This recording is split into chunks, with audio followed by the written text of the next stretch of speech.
How to set Instagram business hours. If any day you would like to set business hours on your Instagram account but do not know how to do that, then just follow the following steps.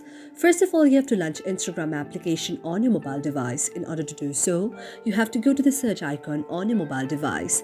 After that, you have to search Instagram out there. After you search Instagram out there, you can see an interface like this.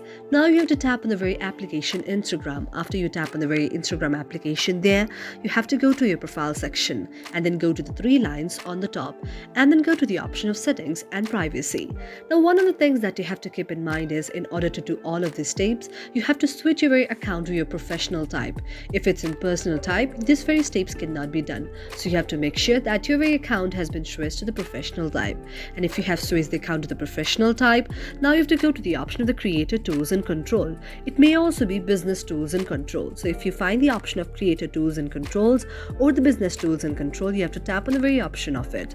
After you tap on it, you can see an interface like this. Now after that, you have to go to the option of the frequently asked questions. After you tap on the option of the frequently asked questions, you can see an interface like this. Now here you have to tap on the question like what are your hours, and there in the down automated response option, you can just write the very type of hours which you are feasible or which is your feasible business hours, and then taking the tick option out on the top side. And this way your business hour will be set in the very Instagram account. Thank you for watching our video, and if you really like it, do not forget to subscribe our channel.